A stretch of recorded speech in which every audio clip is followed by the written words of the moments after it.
Bağışlayan və mehriban Allahın adıyla. Uca Allah Quran-ı Kərimdə buyurur ki, namaz qılmaq Allaha itaət edənlərdən başqa hamı üçün ağır gələr. Namaz Allaha bəndəçiliyin ilk şərtlərindən biridir və insanın Allaha yaxınlaşması üçün ən üstün əməllərdən biri hesab olunur. Uca Allah-u Teala Quran-ı Kərimdə bir çox ayədə bizə namaz qılmağı əmr edir. Və hədislərdə buyurulur ki, namaz dinin sütunudur. Əgər namaz olmasa, din də olmaz. Namaz İslam dinində çox mühüm yer tutur. Niyə görə namaz İslam dinində bu qədər mühüm yer tutur? Çünki namaz bir insanın Allahla olan rabitəsidir. Namaz bir müminin Allahla olan söhbətidir. Namaz bir müminin Allahla olan söhbətidir. Namaz insanın bu dünyaya olan meydan oxumasıdır. İnsanın dünyaya olan, dünyavi şeylərə olan mübarizəsidir. Dünyada olan bütün proseslər, bütün hadisələr, bütün işlərin əsas məqsədi insanın ağlından Allaha çıxarmaqdır. İnsana Allaha unutturmaqdır. Uca Allah da Quran-ı Kərimdə buyurur ki, Allaha unutduqlarına görə Allahın özlərini unutturduğu şəxslərdən olmayın. Yəni, insan əgər Allahı unudarsa, hətta özünü də unutmuş olar, öz varlığını, öz kimliyini də unutmuş olar. Buna görə də Allah Teala bizə namaz qılmağı əmr edir. Namaz insana Allahı xatırladır, daim Allahın var olduğunu xatırladır. Namaz insanı Allaha yönəldir və insanın tək olmadığını insana başa salır. Lakin təəssüf ki, bəzən insan üçün namaz qılmaq ağır gəlir və bu təəssüf ki, bəzən bizim üçün də olur. Namaz bizim üçün ağır, müşkül bir işə çevrilir və sanki namazı qılıb bitirdikdən sonra ağır bir yük üzərimizdən götürülmüş kimi hiss edirik özümüzü. Bəzən 10 dəqiqəlik olan namaz bizim üçün saatlara başa gəlir. Sanki elə zənn edirik ki, 1 saat namaz qılırıq və ya 2 saat namaz qılırıq. Niyə görə namaz qılmaq insana ağır gəlir? Çünki namaz insanın nəfsi ilə olan mübarizəsidir.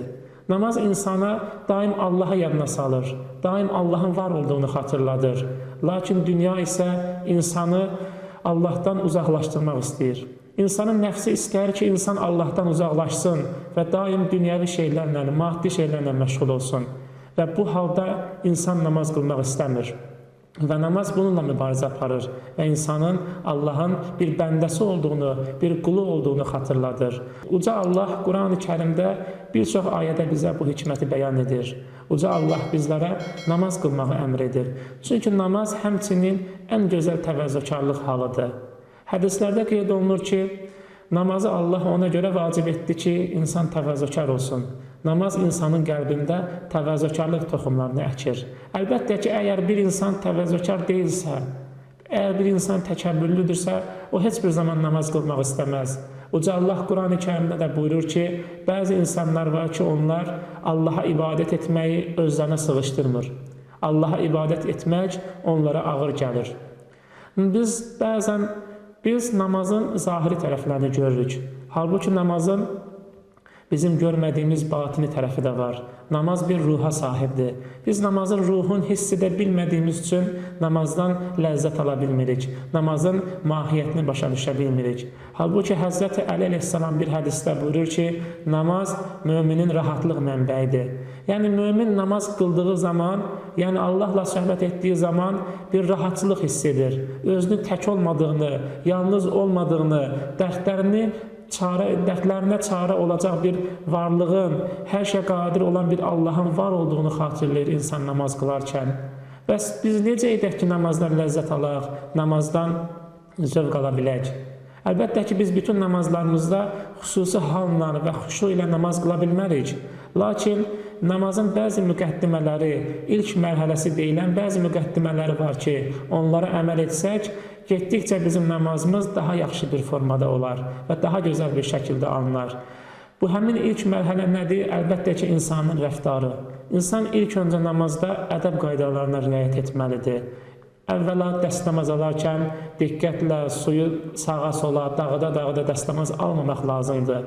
Hətta alimlərdən biri deyirdi ki, dəstəmazın alınması namaza birbaşa təsir edir. Yəni insan necə bir ruh halı ilə dəstəmaz alırsa, bu onun namazına da təsir edir. Bundan başqa namazı yavaş-yavaş, aramla qılmaq lazımdır. Sağa sola, kənara baxmamaq lazımdır. Belə olduğu təqdirdə namaz insan üçün dəyərli bir ibadətə çevrilər.